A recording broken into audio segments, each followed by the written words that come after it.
Biblias, por favor, en el Evangelio de Lucas, capítulo 1. Lucas, capítulo 1.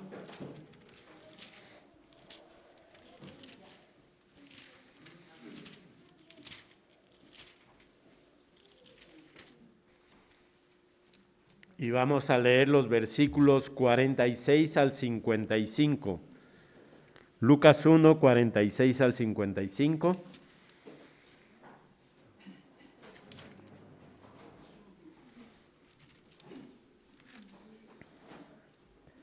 Puestos de pie, hermanos, leemos esta porción de la palabra de nuestro Dios.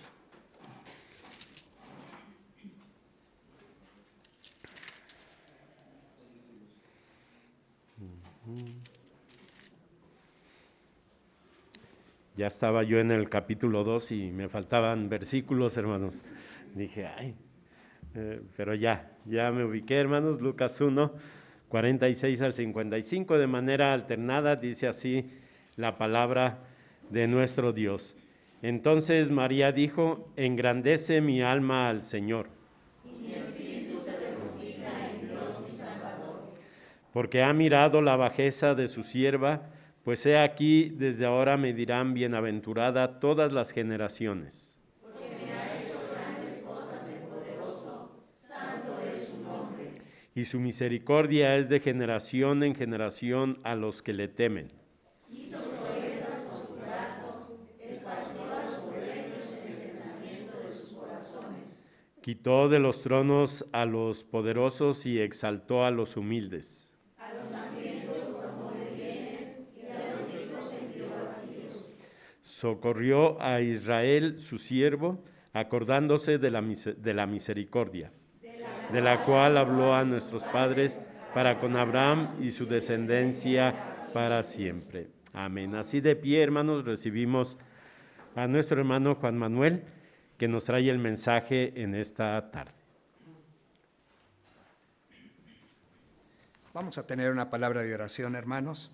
Señor, te damos gracias en esta mañana, porque las puertas de tu casa de oración están abiertas, Señor, para tener acceso, Señor, espiritualmente al trono de tu gracia.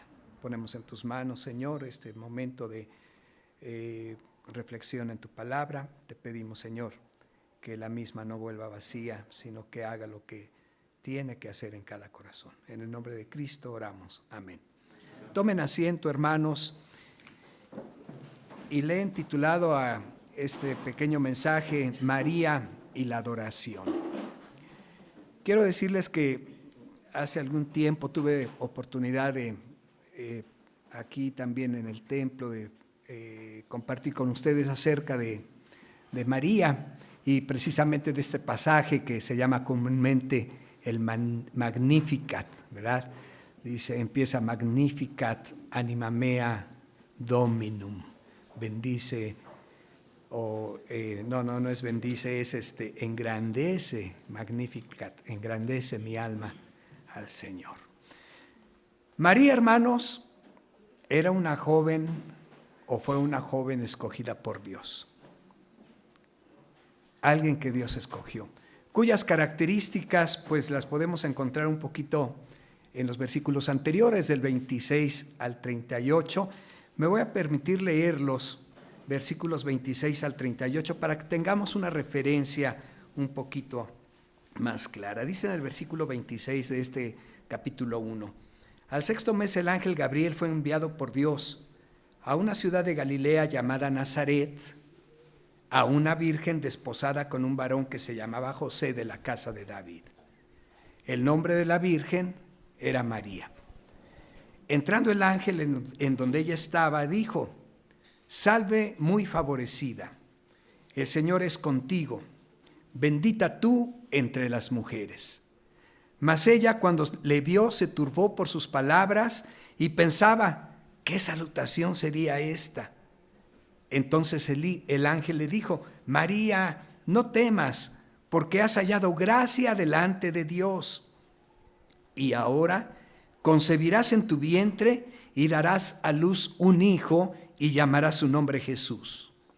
Este será grande y será llamado Hijo del Altísimo, y el Señor Dios le dará el trono de David su padre, y reinará sobre la casa de Jacob para siempre, y su reino no tendrá fin. Entonces María dijo al ángel: ¿cómo será esto? Pues no conozco varón. Respondiendo el ángel le dijo: el Espíritu Santo vendrá sobre ti, y el poder del Altísimo te cubrirá con su sombra, por lo cual también el santo ser que nacerá será llamado Hijo de Dios. Y he aquí tu pariente Elisabet, ella también ha concebido hijo en su vejez, y este es el 6º mes para ella, la que llamaban estéril, porque nada hay imposible para Dios. Entonces María dijo: he aquí la sierva del Señor, hágase conmigo conforme a tu palabra. Y el ángel se fue de su presencia. La Biblia nos dice, hermanos, que María era una mujer virgen, que estaba comprometida para casarse con José, ahí en el versículo 27. Además, nos dice que fue favorecida, así se lo dijo el ángel, fue favorecida por Dios al ser escogida entre todas las mujeres de su pueblo. Dios la escoge a ella. Era una mujer, de acuerdo a lo que leemos, sumisa y obediente al Señor. En el versículo 38 está diciendo, ¿verdad? Hágase conmigo conforme a tu palabra. Y aquí podemos preguntar, hermanos, ¿Dios la escogió por su belleza? ¿Por su porte? ¿Por su carácter, quizá?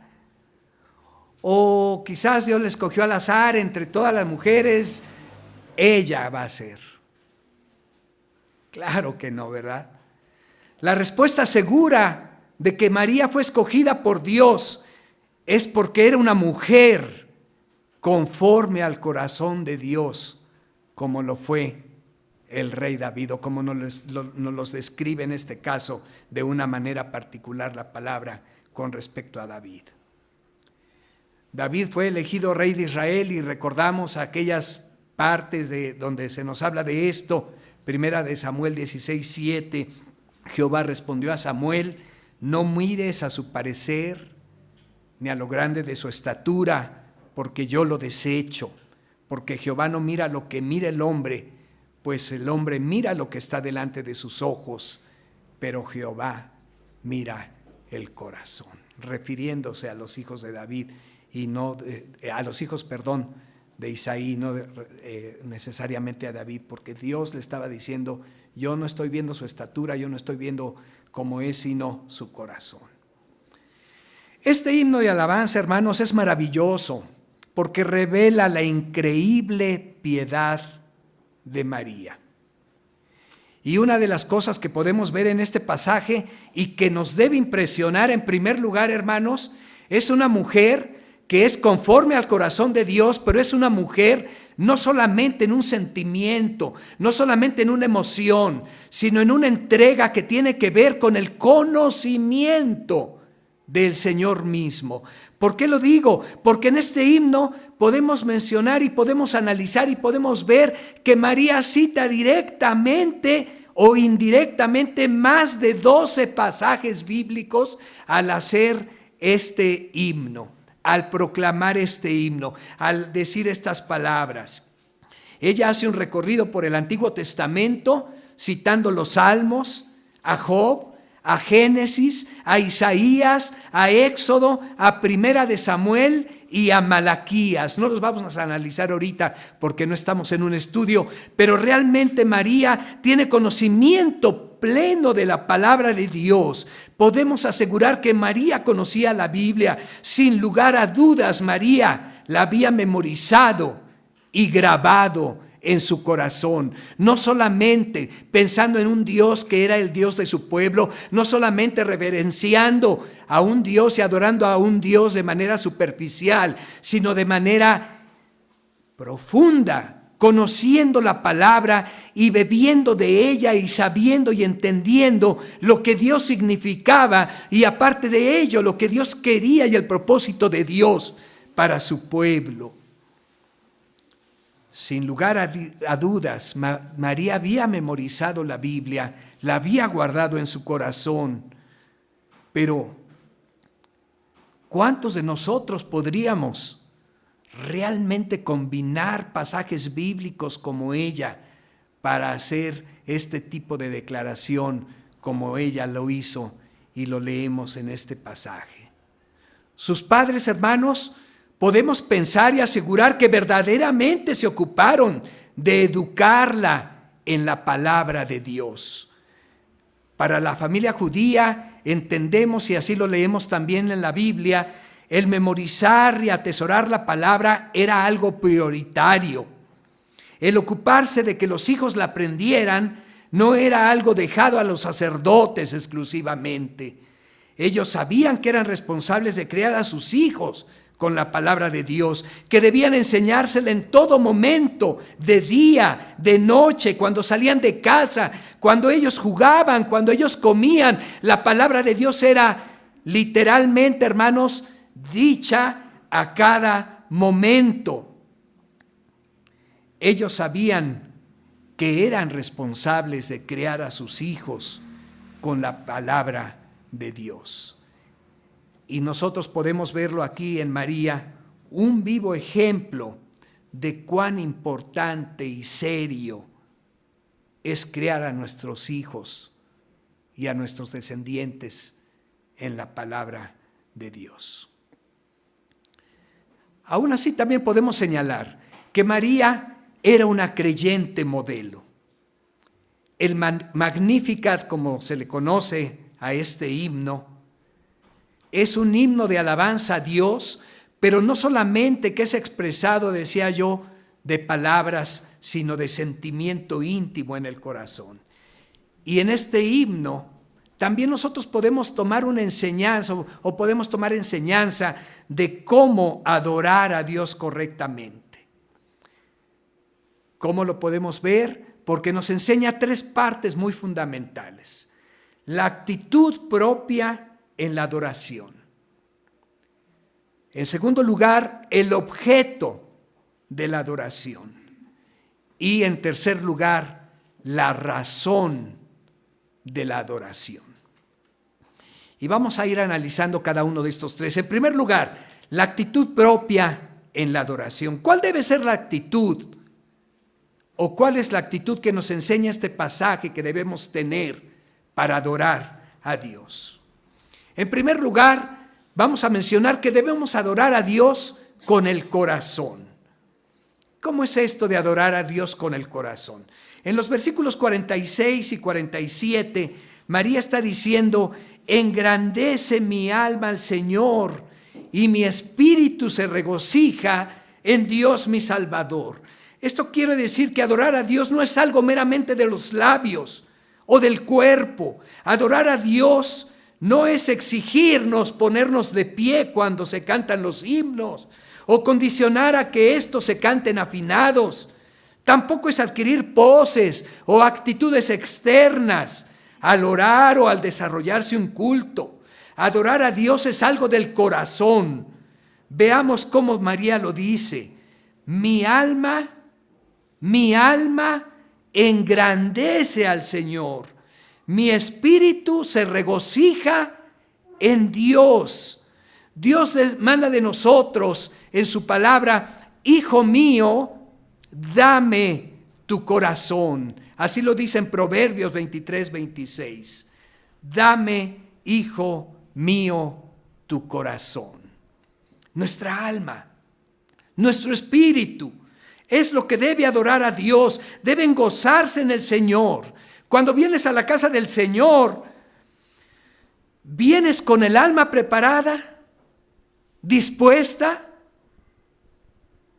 Dios demanda que le adores con tu corazón y no solo con tus labios. Dios te pide que vengas no solamente para cumplir un rito, no solamente para cumplir y para registrar una asistencia, no solamente para que los demás vean que vienes, sino para venir realmente a adorar a Dios con el corazón, con tu alma.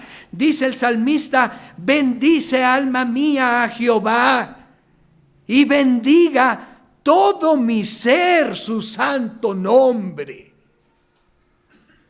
Es tu actitud cuando vienes a la iglesia. Realmente tu alma viene a bendecir a Dios. Realmente tu ser está concentrado en bendecirlo. Además de hacerlo con el corazón, debemos adorar a Dios con intensidad. María está diciendo: mi espíritu se regocija en Dios, mi Salvador. Ella no le da una adoración fría a Dios. Ella no le da una adoración superficial, no le da una adoración mecánica. Ella adora con todo su ser y con intensidad. Su alma engrandece al Señor.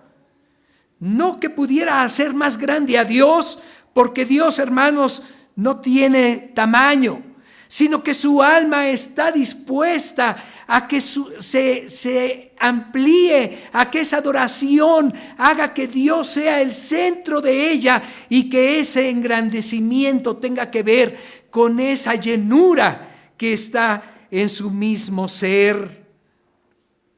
Ella exalta y honra a su Señor y se regocija en su Dios y Salvador. Son palabras de intensidad, porque Dios merece lo mejor.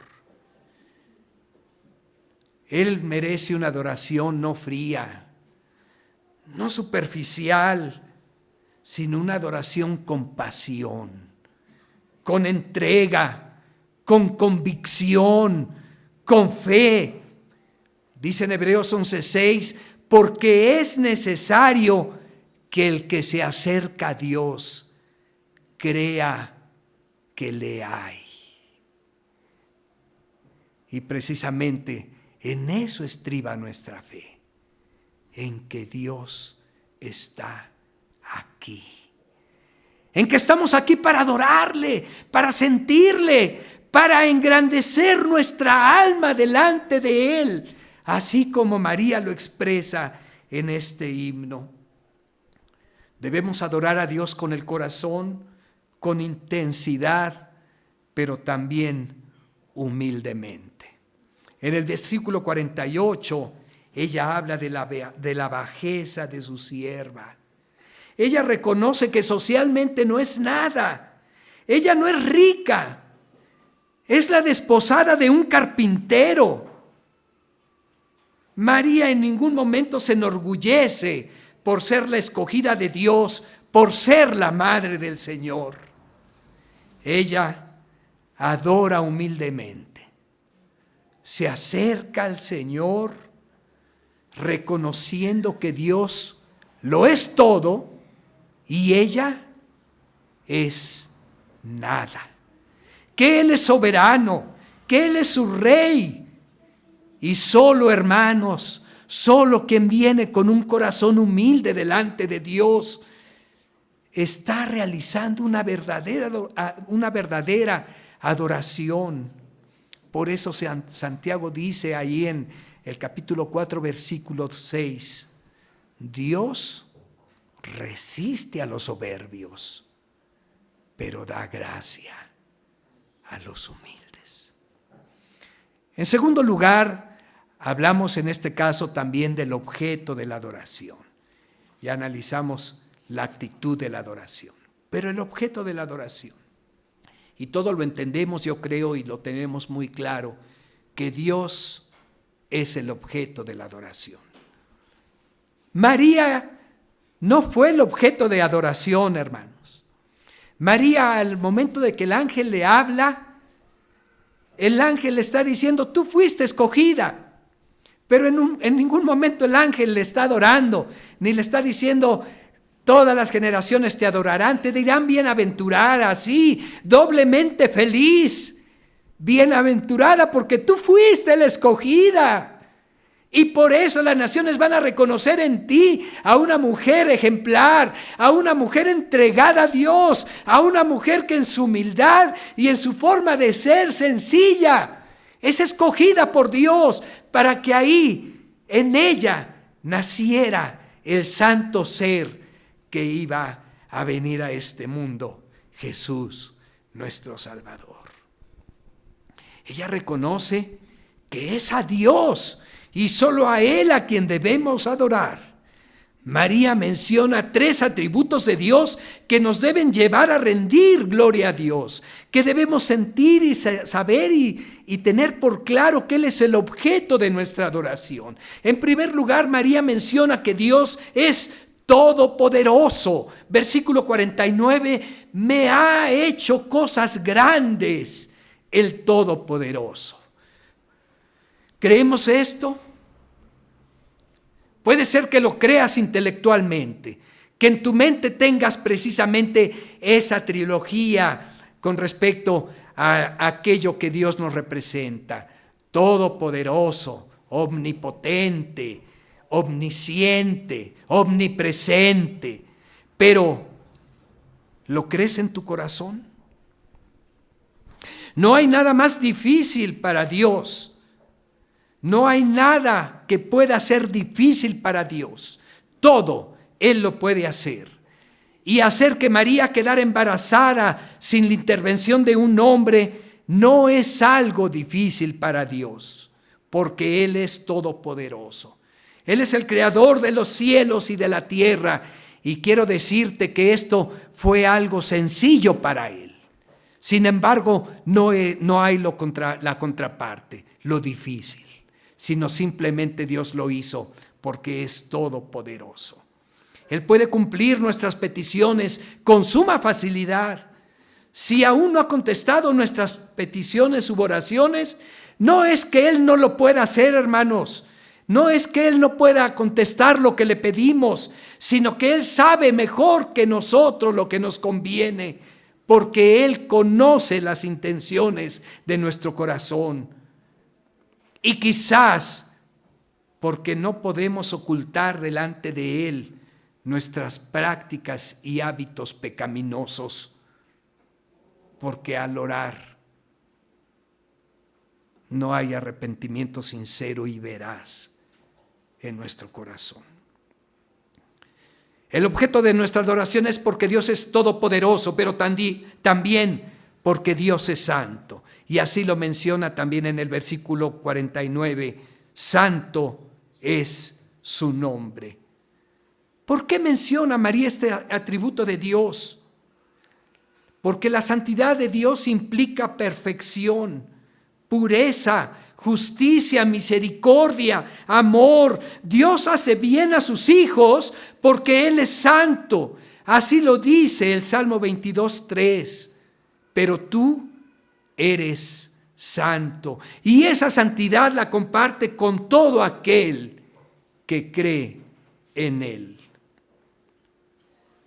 En Lucas 11, versículos del 11 al 13, Jesús decía con estas palabras, se refería a la santidad que Dios comparte. ¿Qué padre de vosotros, si su hijo le pide pan, le dará una piedra? ¿O si pescado, en lugar de pescado, le dará una serpiente? ¿O si le pide un huevo, le dará un escorpión? Pues si vosotros, siendo malos, sabéis dar buenas dádivas a vuestros hijos, ¿cuánto más vuestro Padre Celestial dará el Espíritu Santo a los que se lo pidan? Porque Dios comparte su santidad. Y cuando nosotros reconocemos la santidad de Dios y en nuestra misma adoración, nosotros le hablamos y le decimos que Él es santo. Esa santidad reconocida en nuestros corazones, en nuestras mentes y en nuestro ser, es la santidad que Él mismo comparte con nosotros a través de su Espíritu Santo y que lo ha compartido desde el momento mismo en que hemos creído en Él. Dios es todopoderoso, es santo, pero también es misericordioso. Versículo 50, María exclama, y su misericordia es de generación en generación a los que le temen. Y 3 cosas podemos ver en este versículo. Dios es misericordioso. Él tiene compasión de los que sufren. Él se compadece de los que están en la miseria, sea material, espiritual o emocional. Él es misericordioso y en medio de todo es eternamente misericordioso. Porque dice en segundo lugar, de generación en generación. Dios busca salvar a su pueblo en medio de nuestras generaciones y promete hacerlo hasta 1000 generaciones, cuando nuestros hijos, nietos, bisnietos, tataranietos vienen a los pies de Cristo. Es Dios cumpliendo su promesa de ser el Dios de nuestra simiente por 1000 generaciones. En Primera de Crónicas 16, del 15 al 17, tenemos esta promesa declarada por Dios. Y algo más nos dice el versículo. Su misericordia es particular. Sí, Dios tiene misericordia para todo ser humano, pero también hay una misericordia especial y particular para los que le temen. Es decir, para los genuinos cristianos, para aquellos que le adoran con el corazón, con intensidad, con humildad, que tienen a Cristo como el Rey de sus vidas, como su Salvador exclusivo, como su profeta, cuya palabra es sacrosanta y es obedecida con todo el corazón.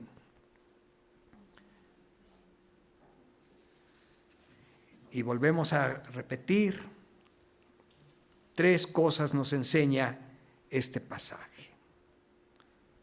La actitud en la adoración, el objeto de la adoración y por último, la razón para nuestra adoración. María reconoce, hermanos, que Dios es su Salvador.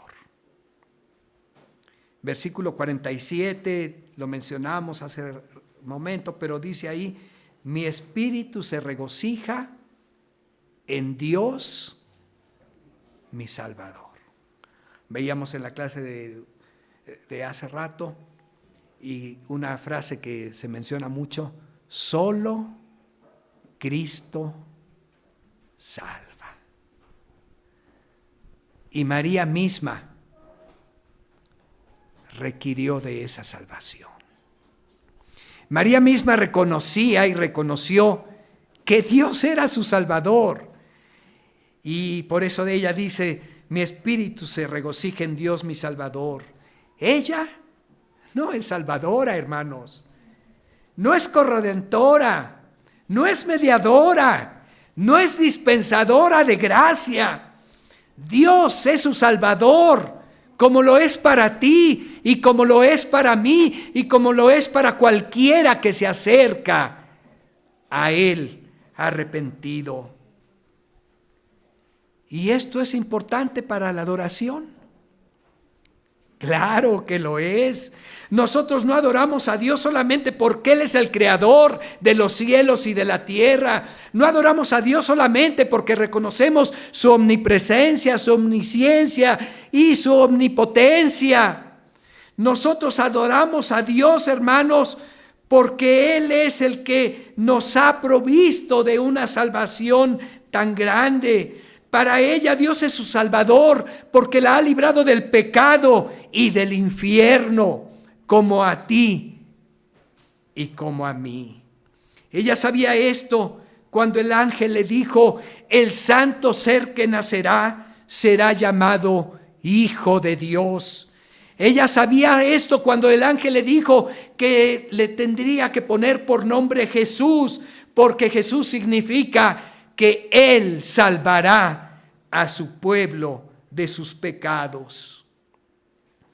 Nosotros, al igual que María, hemos venido a adorar a Dios con toda nuestra alma, con todo nuestro ser, con todo nuestro espíritu, con humildad e intensidad, simple y sencillamente porque Dios nos ha salvado.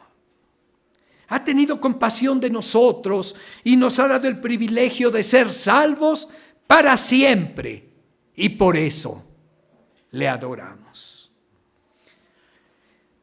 María reconoce que Dios es su Salvador, pero también lo adora agradecida de su compasión hacia ella.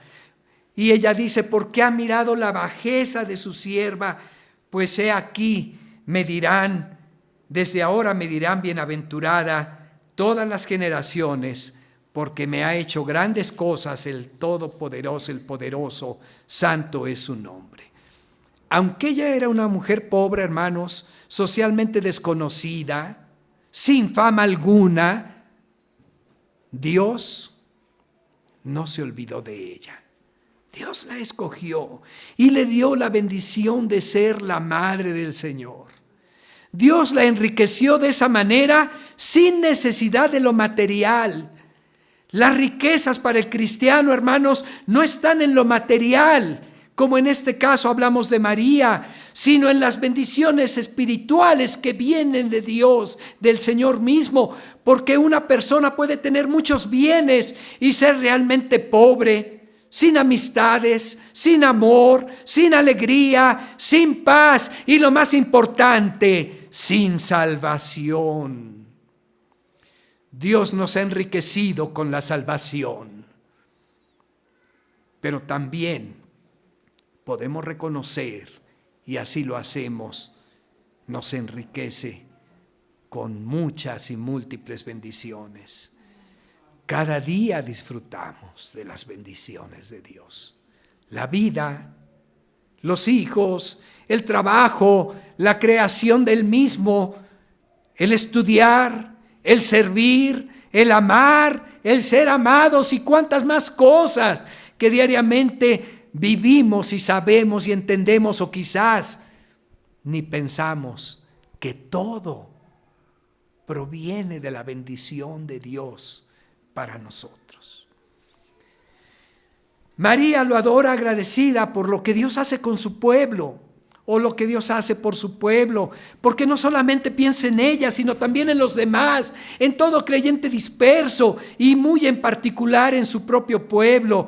En el versículo 50 y en el 54 y 55 ella dice, y su misericordia es de generación en generación a los que le temen. Socorrió a Israel su siervo, acordándose de la misericordia de la cual habló a nuestros padres para con Abraham y su descendencia para siempre.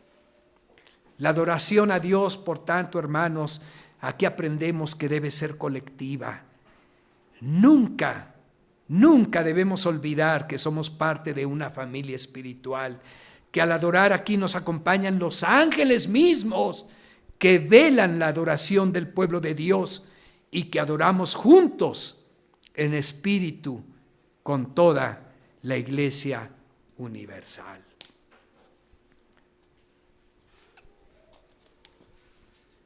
Por eso, cuando adoremos a Dios, no nos olvidemos de sus promesas.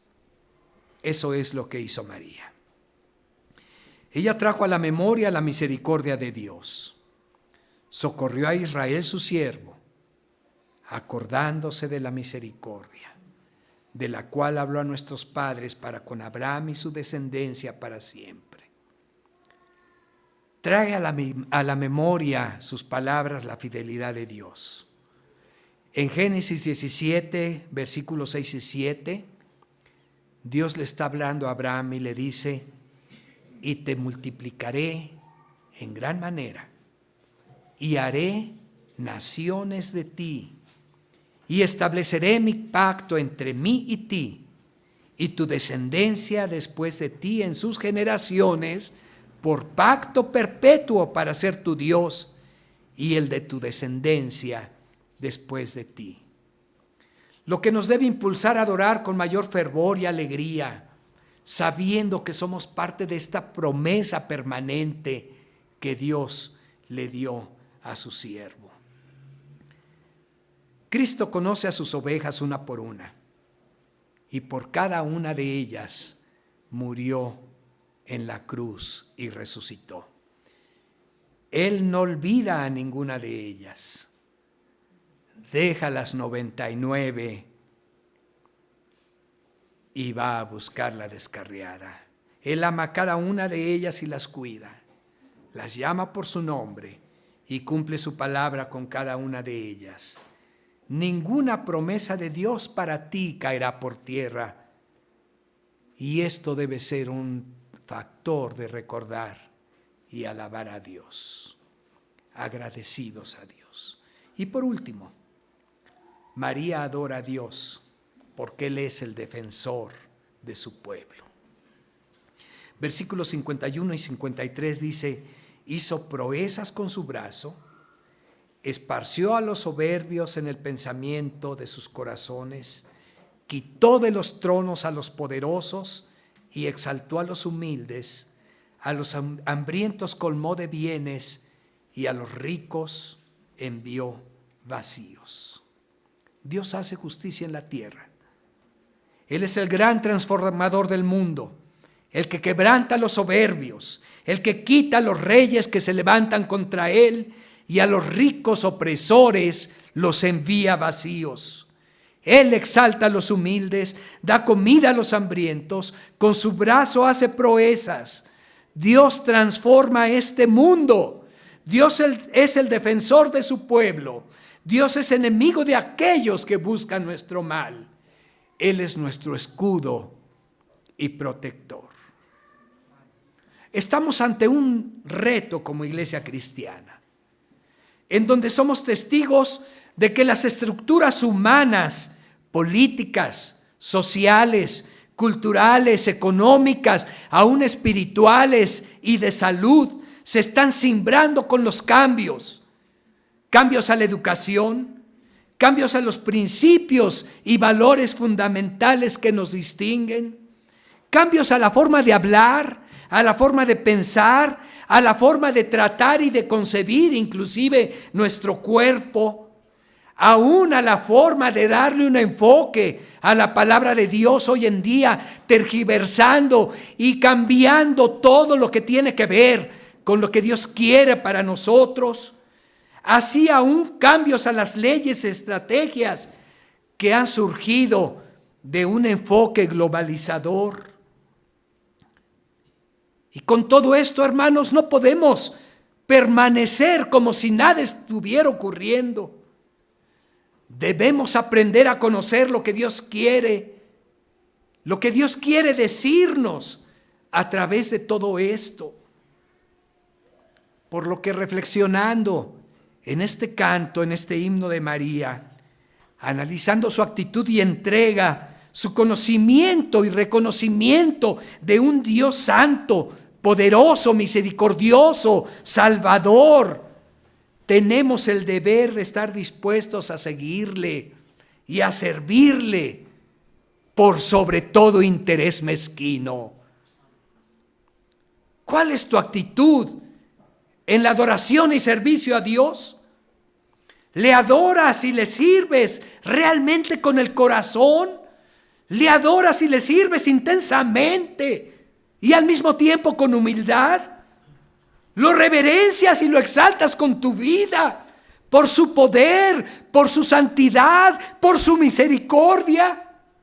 ¿Le agradeces porque aún mirando la bajeza de tu vida ha hecho grandes cosas contigo al otorgarte la salvación y la redención de tu alma? Si Dios escogió a María de entre todas las mujeres de su tiempo, yo te pregunto, ¿te has preguntado alguna vez en lo más íntimo de tu mente y de tu corazón, ¿por qué será que Dios me escogió a mí? Dios les bendiga, hermanos.